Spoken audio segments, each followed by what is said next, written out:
जिंदगी के लिए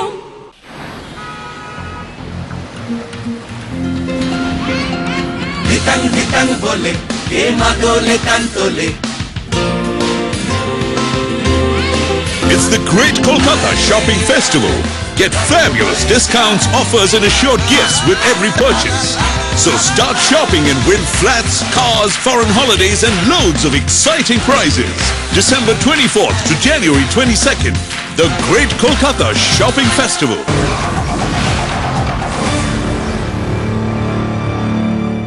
And finally, to the one event which would have had such a major turn on all of us, which will be remembered so many years from now, and which really, as many have said, should not be forgotten, the Mumbai terror attack. What happened a little after 9 o'clock on the 26th of November 2008 was impossible to come to terms with, not just for all of us as a nation, but even for all of us reporting that ghastly event.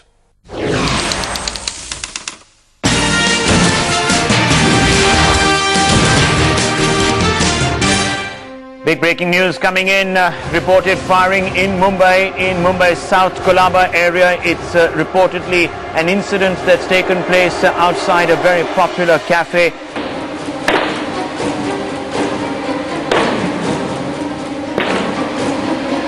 Firing in another very populated pocket in the south of the city in Colaba, in fact very close to the VT terminus itself.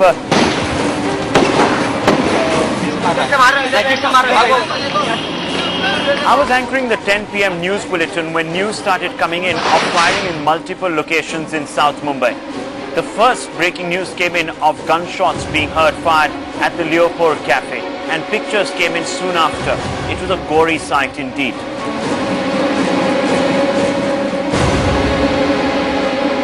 And one of the first theories that went around, and that came from the police themselves, that this could be the resurgence of a gang war, because most of the places were like 1.5 kilometers from each other.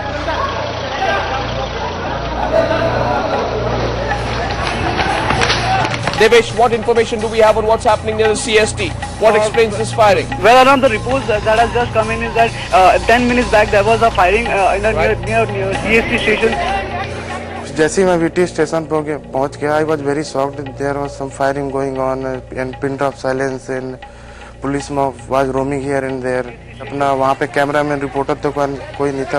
Live के लिए मैंने वो भी ready कर ली. मैंने जो मेरा attendant है पूरा हाथ में हैंडल करके, ट्राइपॉड था नहीं वहाँ पे, हमने 1.5 पूरा हाथ में हैंडल करके वहाँ पूरा लाइव विजुअल दिया. ट्राइडेंट होटल के बैक साइड पे मैं शूट कर रहा था, जहाँ पर मुझे विधान भवन के यहाँ से फायरिंग की आवाज़ सुनाई थी. वहाँ पर मैं भाग कर गया. वहाँ पर एक पुलिस की कार खड़ी हुई, पुलिस की कॉलिस खड़ी हुई थी, जहाँ पर 2 कांस्टेबल की हत्या हो चुकी थी और एक कांस्टेबल जख्मी हालत में वायरलेस में मैसेज दे रहा था कि कामते हेमंत करकरे और विजय सालस्कर की हत्या कर चुकी है. I think the entire shift, the focus shift happened onto a terror attack, and that Mumbai was under siege when ATS chief Hemant Karkare's death, the news of his death came. मैं metro cinema पे था और मेरे साथ काफ़ी media कर्मी भी थे वहाँ पे. तो वहाँ से एक पुलिस की कॉलिस आई और हमसे कुछ 10-12 फीट की दूरी से वो कॉलिस फायरिंग करते हुए निकल गई. और वो फायरिंग एकदम से इस तरह से अचानक फायरिंग हुई, क्योंकि पुलिस की गाड़ी था, किसी को पता भी नहीं था कि इसमें टेररिस्ट हो सकते थे क्या. और अचानक से लोगों को गोलियां, कुछ लोगों को गोलियां लगी वहाँ पे और लोग लेट गए, ज़मीन पे गिरने लगे अचानक से. मुझे समझ भी नहीं आया कि क्या हो रहा क्या नहीं. मैं भी नीचे ज़मीन पे लेट गया और मुझसे एक बाजू में एक कैमरामैन था ईटीवी का, उसके हाथ में गोली लगी थी. मैंने अचानक से देखा उसके हाथ से खून बह रहा था.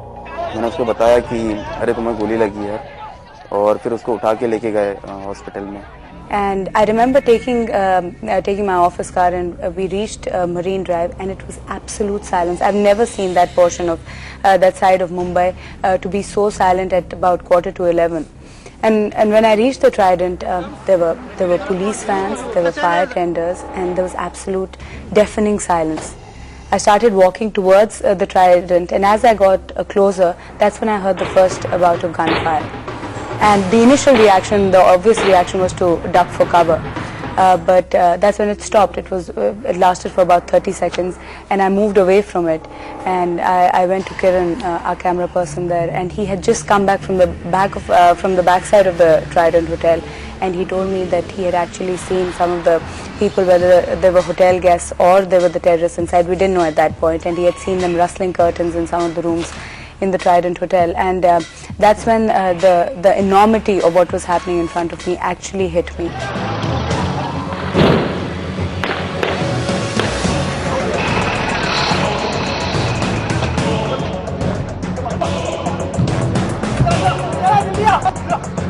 We've heard some shots being fired here, quite a few shots being fired here, and in fact there was not an explosion, but we can see fire coming out of the top of the dome of the old Taj Hotel, and a huge plume of smoke has enveloped the whole building here. That's when I started hearing of reports of what had been happening in the interim at the Taj.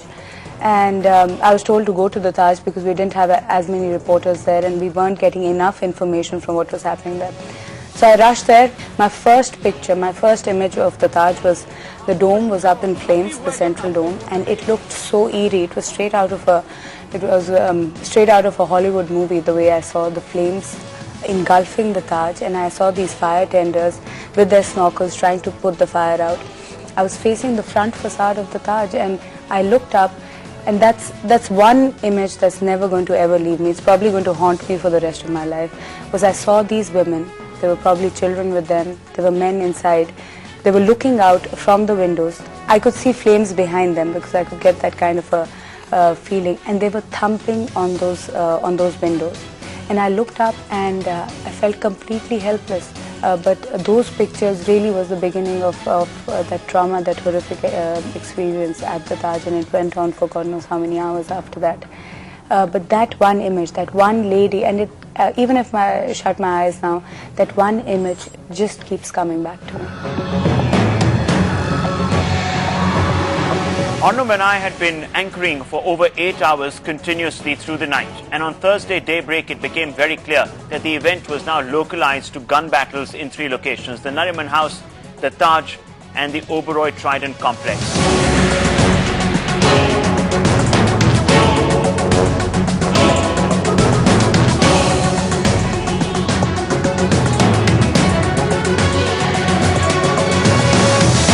I reached Nariman House at around 11 a.m. and then 30 minutes later the Mumbai ATS made its first attempt to storm the building.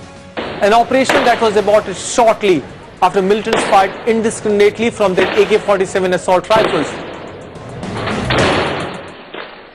And even though we knew that the NSG commandos had taken over the operations, there was so much tension in the air, and I've never ever seen an attack like this so audacious in nature. हम लोग सारे जमीन पर लेटे हुए थे उस footpath के ऊपर. मैंने अपना कैमरा उस जगह सेट किया, उस विंडो को से फ्रेम में रखा कि अगर कुछ भी एक्शन होता तो मुझे उसका विजुअल मिल जाए. ऑल ऑफ ए सडन एक ग्रेनेड ब्लास्ट हुआ उस रूम के अंदर. उसी समय एक टेररिस्ट, आंखों से देख पाना बहुत मुश्किल था लेकिन कैमरे के एलसीडी के थ्रू मैंने देखा, एक टेररिस्ट ने अपना गन पॉइंट से कर्टन को थोड़ा सा बाजू किया और फिर उसने नीचे से झुक के सिर्फ देखा और फिर उसने फिर से वो कर्टन को वैसे ही छोड़ दिया और वो पता नहीं देन कहाँ चला गया वो. As far as a counter-insurgency operation was concerned, the Nariman House was the fiercest. It was an open gun battle between the 2 terrorists and the NSG commandos that had ringed the entire complex, and they were taking positions from various rooftops. My cameraman and I, Shailendra Bhatt, had advanced to within 30 meters of Nariman House. We were straight on facing the house. We were the only news team that was within strike distance of the terrorists. We didn't realize it then, but we were in the direct line of fire. We kept ducking behind a parapet wall, and through our excellent camera work of Shailendra Bhatt, we brought you some intense images of the gunfight. NSG commandos blew an entire wall of the Nariman House. And for next 25 minutes, we only heard shots being fired from both the sides. It all ended when a commando fired shot in the air and shouted 3 down. Bharat Mata Ki! Bharat Mata Ki! Roughly around the time that the encounter was on at the Nariman house is when we suddenly saw these commandos come towards us and ask us to duck. And I remember Kiran was with me, and Sanjay Ranjit, the camera person, was also there, and we were all asked to just lie flat on the ground. And that's what we did. And then there was intense gunfire. All the media journalists, everybody who was there, the entire media was just ducking for cover. We were trying to, and at the same time, the sense of, you have to give the news out, not create panic, because the situation was clearly not safe for anybody to be there, and we were clearly in the line of fires. I mean, suddenly we were jolted by this huge grenade explosion that we heard inside, and after that there was a steady stream of gunfire that we could hear. There was exchange of fire, and that's when all of us actually realized that the final assault had actually started. The Taj siege continued, but at the Trident the operations were over. Both the terrorists had been killed. The hostages were being brought out one by one. But it was a very, very heart-wrenching moment for everyone, for especially the people, the families that had waited outside endlessly for hours, for over 48 hours in fact.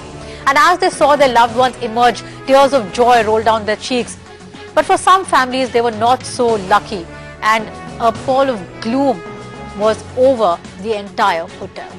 I was actually on a live broadcast. I was speaking with the anchor when suddenly we heard a commotion come from the ground floor, and suddenly Sanjay got very animated, and Sanjay said, "There's a body that's fallen out," and the anchor could see it really clearly because Sanjay had ensured that the camera was kept right on that window from where the body had fallen, and I could just make out hazily. I just saw a blur in front of me, but the anchor had gotten extremely animated seeing a body fall out, and Sanjay confirmed to me that it was indeed a body that had fallen out.